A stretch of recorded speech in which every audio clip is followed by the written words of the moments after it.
Hello అండి, అందరికీ welcome to my channel your Sunny vlogs. ఈ రోజు వీడియోలో ఉసిరికాయ పచ్చడిని మంచి రుచితో పర్ఫెక్ట్ కొలతలతో ఎలా పట్టాలి అనేది ఈ వీడియోలో నేను మీకు చూపిస్తానండి. ఈ వీడియో చూసాక వంట రాని వాళ్ళు కూడా ఈజీగా పచ్చడి పట్టేస్తారు. ఈ వీడియోలో చూపించిన కొలతలతో గనక పచ్చడి పడితే టేస్ట్ మాత్రం చాలా బాగుంటుంది. ఇంకా అస్సలు లేట్ చేయకుండా పర్ఫెక్ట్ కొలతలతో సంవత్సరం పాటు నిల్వ ఉండేలాగా ఉసిరికాయ పచ్చడిని ఎలా పట్టుకోవాలి అనేది ఈ వీడియోలో నేను మీకు చూపిస్తాను. వీడియోని ఎక్కడ స్కిప్ చేయకుండా లాస్ట్ వరకు చూడండి. నేను మధ్య మధ్యలో టిప్స్ కూడా చెప్తూ ఉంటాను. ఆ టిప్స్ పాటిస్తూ మీరు పచ్చడి పడితే కనుక పచ్చడి టేస్ట్ చాలా బాగుంటుందండి.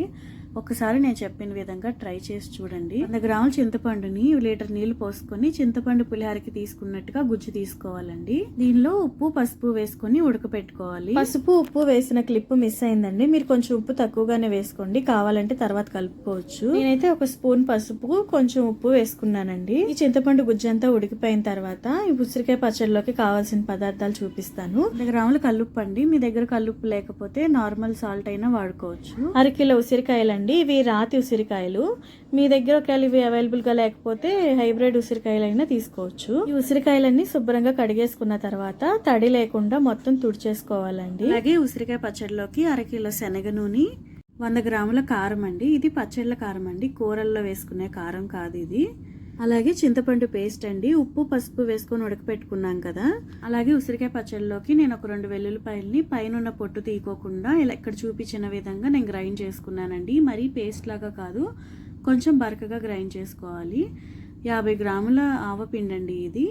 1/2 టీ స్పూన్ మెంతుపిండి. అలాగే ఉసిరికాయ పచ్చడిలోకి తాలింపుకు కావాల్సిన పదార్థాలండి. తాలింపులోకి నేను 2 వెల్లుల్లిపాయల్ని పైన పొట్టంతా తీసేసుకున్నానండి. వెల్లుల్లిపాయలతో పాటు ఒక 10 ఎండుమిరపకాయలు, కొంచెం కరివేపాకు, 2 స్పూన్ల ఆవాలు, 2 స్పూన్ల పచ్చిశనగపప్పు. ఉసిరికాయ పచ్చడి కలుపుకోవడానికి ముందుగా ఉసిరికాయల్ని వేయించుకోవాలండి. అది ఎలా వేయించుకోవాలి అనేది ఇప్పుడు నేను ఈ వీడియోలో మీకు చూపిస్తాను. స్టవ్ ఆన్ చేసుకుని కళాయి పెట్టుకుని అందులో నేను 1 కిలో వేరుశనగ నూనె తీసుకున్నానని చెప్పాను కదండి. మొత్తం 1 కిలో నూనె వేసేసుకున్నాను ఒకేసారి. ఉసిరికాయల్ని బాగా కడిగి తుడుచుకున్న తర్వాత ఫోర్క్ తో అక్కడక్కడ ఘాట్లు పెడితే ఉసిరికాయలు బాగా వేగుతాయండి. అలాగే పచ్చడి కలిపిన తర్వాత ఆ పచ్చడిలో ఉన్న నూనె అంతా కూడా ఉసిరికాయలకు బాగా పట్టి ఉసిరికాయ పచ్చడి చాలా టేస్టీగా ఉంటుంది. ఉసిరికాయలను వేయించుకునేటప్పుడు లో ఫ్లేమ్ లోనే వేయించుకోవాలండి, సన్న మంట మీదే వేయించుకోవాలి. మధ్య మధ్యలో ఉసిరికాయలను కలుపుతూ మొత్తం అంతా కూడా ఉసిరికాయ అంతా వేగేలాగా వేయించుకోవాలండి. ఈ ఉసిరికాయ వేగిన దాన్ని బట్టి ఉసిరికాయ పచ్చడి రుచి అనేది ఉంటుందండి.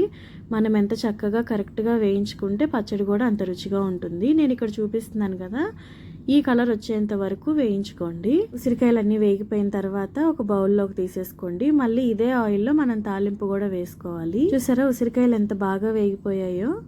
ఇప్పుడు ఈ నూనెలోనే మనం తాలింపు కూడా వేసేసుకుందాం. తాలింపు వేసుకునేటప్పుడు ముందుగా వెల్లుల్లిపాయలు వేయించుకోవాలండి. ఈ వెల్లుల్లిపాయలు కొంచెం వేగిన తర్వాత పచ్చిశనగపప్పు, ఆవాలు వేసుకోవాలి.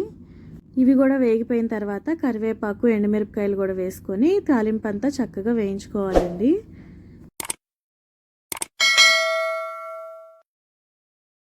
చూసారండి, ఇక్కడ చూపిస్తున్నట్టుగా తాలింపు అంతా కూడా చక్కగా వేయించేసుకోండి. ఇప్పుడు ఉసిరికాయ పచ్చడిని ఎలా కలుపుకోవాలో చూపిస్తాను. ఇక్కడ చింతపండు పేస్ట్ గానీ, ఉసిరికాయలు గానీ, తాలింపు గానీ ఈ 3 కూడా పూర్తిగా చల్లారిన తర్వాతే ఉసిరికాయ పచ్చడి కలుపుకోవాలండి. ఇక్కడ నేను చూపిస్తున్నాను కదండి చింతపండు పేస్ట్ ని. మరీ పలుచగా కాకుండా మరీ గట్టిగా కాకుండా నేను చూపించిన విధంగా చింతపండుని ఉడికించుకోవాలి. ఇప్పుడు ఈ చింతపండు పేస్ట్ లో మనం ఇందాక వేయించి పెట్టుకున్న ఉసిరికాయల్ని వేసేసుకోవాలి. ఇప్పుడు ఇందులో ఆవపిండి వేసుకుంటున్నానండి. మెజర్మెంట్స్ అండి నేను ఇందాక చెప్పాను కదా, ఆ కొలతల ప్రకారమే ఇప్పుడు ఇందులో వేసుకోవాలి.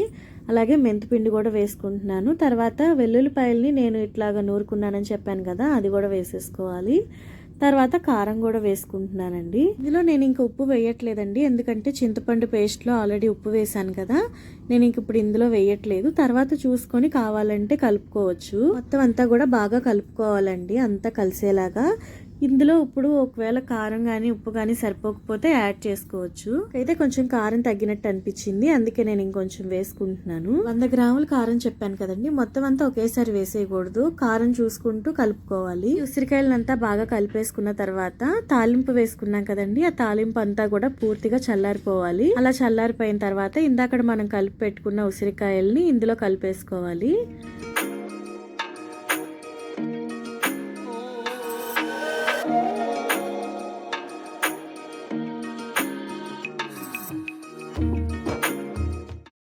చక్కగా మొత్తం అంతా కలిపేసుకున్న తర్వాత చూసారా ఎంత బాగుందో చూడటానికి. చింతపండును ఉడికించుకునేటప్పుడే మరీ పలుచగా కాకుండా మరీ దగ్గరగా కాకుండా ఉడికించుకోవాలండి.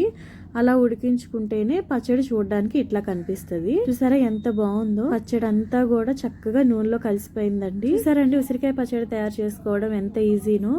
ఇప్పుడిప్పుడే వంటలు చేయడం నేర్చుకునే వాళ్ళు కూడా చాలా ఈజీగా పచ్చడి పట్టేస్తారు. ఈ ఉసిరికాయ పచ్చడిని బయట ఉంచితే గనక 3 నెలల వరకు బాగుంటుందండి. తర్వాత రంగు మారుతుంది. అదే ఫ్రిడ్జ్లో పెట్టుకుంటే గనక సంవత్సరం పాటు ఇదే రంగుతో ఉంటుందండి. రుచి కూడా చాలా బాగుంటుంది. స్టీల్ వాటిల్లో, ప్లాస్టిక్ వాటిల్లో కాకుండా మీకు వీలైతే ఇలాగ గాజు సీసాల్లో స్టోర్ చేసుకోండి. నేనైతే ఈ పచ్చడి అంతా కూడా గాజు సీసాలో వేసుకొని ఫ్రిడ్జ్లో స్టోర్ చేసుకుంటున్నాను. పచ్చడి అంతా గాజు సీసాలో వేసేసిన తర్వాత కొంచెం పచ్చడి ఉంటుంది కదండి కళాయిలో, అందులో వేడివేడి అన్నం వేసుకుని తింటే ఆ టేస్ట్ అయితే చాలా బాగుంటుందండి. చూసారు కదండి ఉసిరికాయ పచ్చడి ఎలా పట్టాలి అనేది చాలా సింపుల్ మెథడ్ లో నేను ఈ వీడియోలో చూపించాను. ఒకసారి నేను చూపించిన విధంగా ఉసిరికాయ పచ్చడి పట్టి చూడండి, టేస్ట్ అయితే చాలా బాగుంటుంది. ఇంతేనండి ఈ వీడియో కనుక మీకు నచ్చినట్లయితే ప్లీజ్ లైక్ చేసి, షేర్ చేసి యువ సన్నీ వ్లాగ్స్ ఛానల్ని సబ్స్క్రైబ్ చేసుకోండి. Thank you for watching.